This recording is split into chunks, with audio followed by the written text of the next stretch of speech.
n'oubliez pas de vous abonner, de liker notre vidéo. Bonjour et bienvenue dans cette nouvelle formation consacrée à Excel. Nous allons apprendre ensemble la formation sur Excel. Nous allons apprendre la pratique, comment maîtriser Excel rapidement et devenir l'expert en Excel dans moins de 1 mois. Voyez-vous, nous avons un fichier vraiment très intéressant que nous allons aborder ensemble. Mais avant tout, nous aurons d'abord besoin de comprendre c'est quoi Excel, pourquoi Excel et comment on peut l'utiliser. Sans plus tarder, lançons-nous dans la pratique. Voici ce que nous allons apprendre. Nous avons un fichier que vous voyez, donc il y a plusieurs colonnes, matricule, prénom, nom, date d'embauche, grade, service, état civil, nombre d'enfants. Directement à partir de ces tableaux, nous allons apprendre beaucoup de choses sur Excel. Il y a des questions que nous allons répondre ensemble qui va nous aider à comprendre nécessairement tout ce dont nous avons besoin pour utiliser Excel. Sans plus tarder, qu'est-ce qu'est Excel? Excel, pour beaucoup de personnes, ils vous diront, lorsque nous regardons dans les dictionnaires, ils vont vous dire qu'Excel, c'est un outil Microsoft, n'est-ce pas, qui fait partie de la partie Microsoft. Mais d'une manière simple, nous voulons définir c'est quoi Excel. Excel, c'est quoi? Nous devons dire tout simplement qu'Excel, c'est un tableur. Lorsque, par exemple, nous avons notre fichier Word, bon, pour ceux qui connaissent Word, c'est toujours, il fait partie de la famille Office, donc Microsoft Office. Il va nous aider tout simplement de saisir les données. Lorsque nous parlons par exemple d'Excel, Excel égale un tableur. Et lorsque vous voyez tableur, nous attendons quoi? Un tableau. N'est-ce pas? Lorsqu'on parle d'Excel, nous voyons un tableau. Mais c'est quoi un tableau? Un tableau est constitué de quoi? Si vous êtes par exemple sous Word, vous voulez créer un tableau, souvent nous allons dans insertion, tableau, et nous avons un petit tableau qu'on peut générer là-bas. Regardez, il y a des cases, n'est-ce pas? C'est ce qui constitue un tableau. Il y a l'entête. Par exemple, si je vais avoir l'entête ici ou quoi, c'est ça ce que je peux appeler en-tête. Mais il y a également des cases qu'on appelle des cellules. Maintenant, nous rentrons dans notre fichier Excel.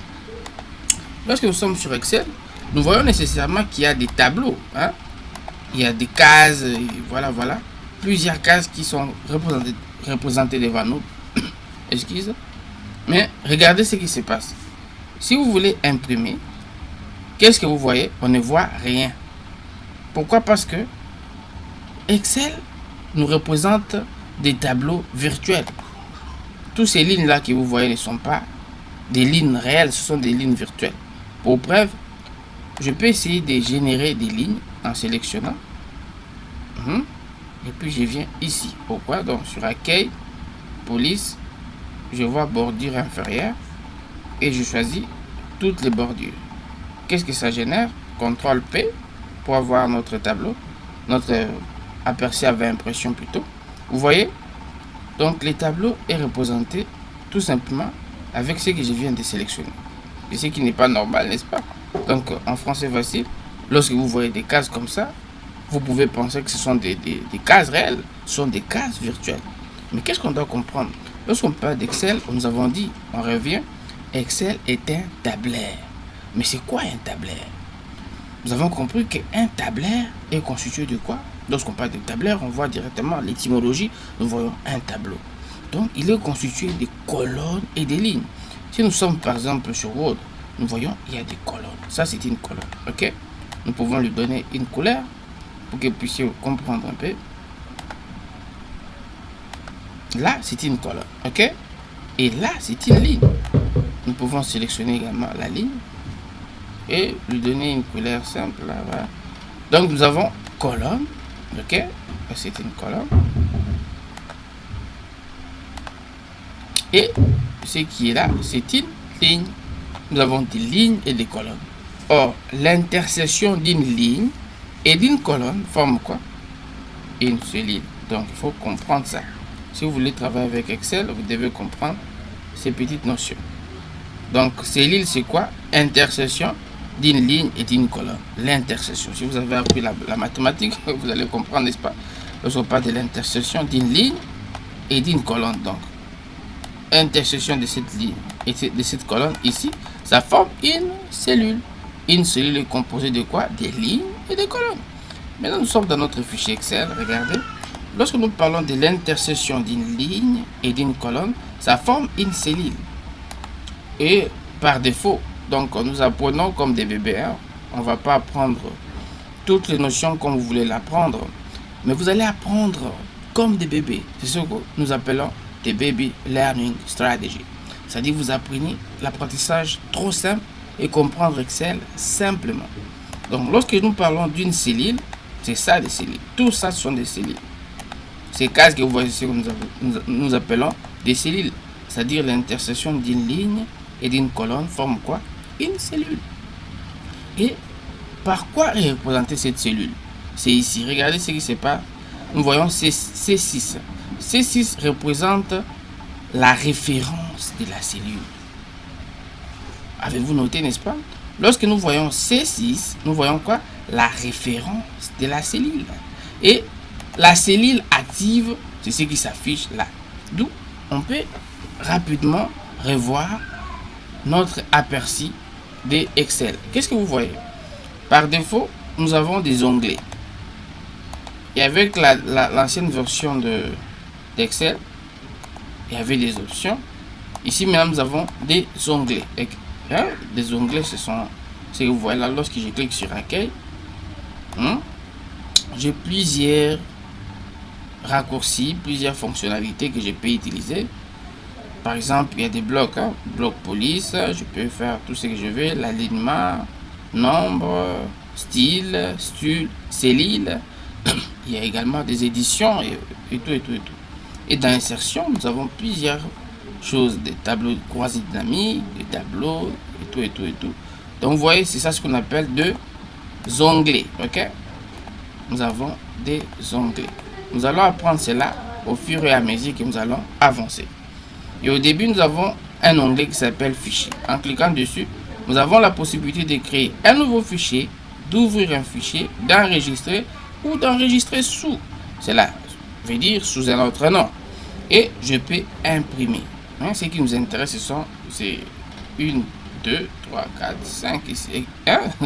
C'est vraiment intéressant. Lorsque je clique sur ouvrir, j'ai la possibilité d'ouvrir des fichiers que j'ai déjà pu ouvrir avant, comme beginners. Hein? C'est le fichier que nous avons, n'est-ce pas, de l'autre côté, le fichier exercice que nous allons travailler ensemble. Voilà, sans plus tarder, nous continuons. Nous avons compris que lorsqu'on parle d'une cellule, c'est quoi?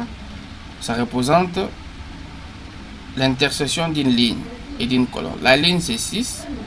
La ligne, 6. Vous voyez? 1, 2, 3, 4, 5, 6. Et la colonne, c'est C. Donc, c'est ce qui forme C6. C6, c'est la référence de la cellule. Maintenant, nous descendons. Ici, c'est ce qu'on appelle zone de nom. En plaçant uniquement le curseur, qu'est-ce que vous avez?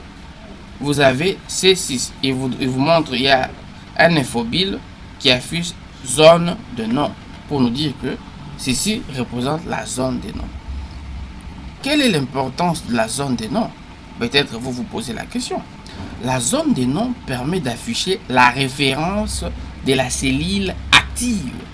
Pour preuve, en changeant C4, vous voyez que non, j'aurai dans la zone des noms C4. Ça représente quoi? Ça affiche la référence de la cellule active. De l'autre côté, nous avons barre de formules. La barre de formules, c'est ce qui va afficher nos formules. Mais attention, comment voir les formules? Imaginez ici, je vais saisir trésor. Ça, c'est mon nom. Trésor. Regardez, il n'y a pas une formule, bien que c'est écrit barre de formules. Pour avoir des formules, vous allez voir, il y aura même des fonctions comme des sommations et tout. Nous allons apprendre cela ensemble.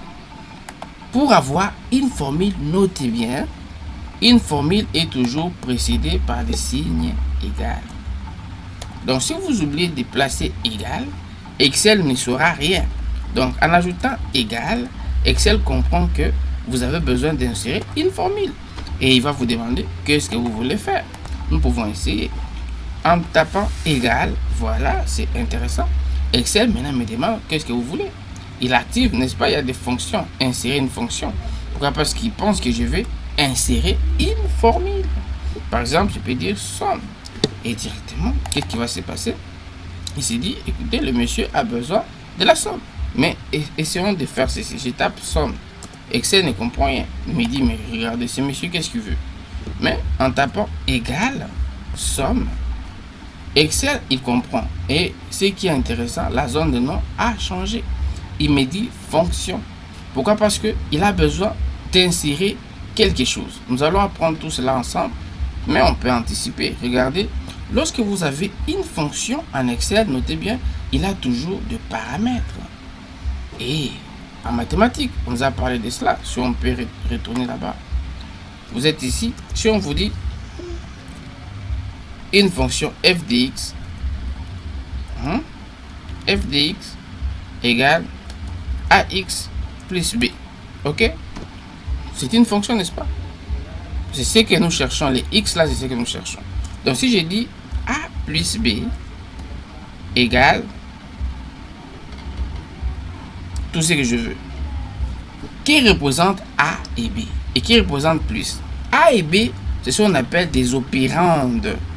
A et b égale opérande. Et les plus là représentent quoi? C'est un opérateur. Ok, il faut pas oublier. C'est un opérateur. Et en Excel, nous avons plusieurs types des opérateurs. Nous avons plusieurs types d'opérateurs en Excel. Nous avons des opérateurs arithmétiques. Les opérateurs arithmétiques. Comme plus, addition, multiplication, soustraction, division. Ce sont des opérateurs arithmétiques. Nous avons des opérateurs de concaténation.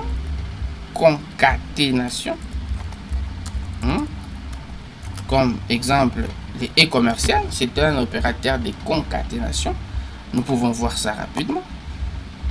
On va essayer pour voir. Opérateur arithmétique égal. En Excel, qu'est-ce qui se passe pour vous aider à comprendre? Lorsque par exemple j'ai 100 ici et j'ai 200 ici, Excel ne va pas faire 100 plus 200 pour avoir 300 ici. Là, ce n'est pas normal. Si vous voyez un fichier Excel pareil, c'est que ce monsieur a un problème. Comment il peut faire des choses bizarres comme ça? En Excel, on n'écrit pas comme ça. C'est-à-dire, lorsque vous allez introduire une formule, notez bien, Excel ne va pas prendre les 100. Il a besoin de la référence, donc la valeur de la référence. Il ne prend pas les chiffres, mais il va utiliser la référence. C'est pourquoi la notion de référence est vraiment une notion basique en Excel. Nous allons apprendre ça ensemble. Donc, mettez-vous là pour suivre. La notion de référence. Qu'est-ce qui se passe? En cliquant sur... J'ai mis égal, là, regardez très bien, j'ai mis égal. En Excel, vous n'avez pas besoin de saisir des choses. J'ai mis égal. En cliquant sur A1, donc en cliquant sur 100, qu'est-ce qui se passe? Excel n'a pas récupéré 100, mais il a récupéré la référence de cette cellule. C'est-à-dire, il me prend la référence des 100. C'est-à-dire, c'est A1. Et j'ajoute plus à la main. Et je clique sur B, sur 200. Qu'est-ce qui s'est passé? Il m'a récupéré la référence de la cellule 100 et la référence de B1. C'est-à-dire, la référence de la cellule ici, il me prend 100 plus 200. Et qu'est-ce qui va se passer? Il me donne 300, mes frères. Qu'est-ce qui va se passer? Regardez, je peux changer. Je mets 200 ici. Et voilà, la réponse change. Nous avons C1 qui est égal à 400. Merci beaucoup pour cette partie.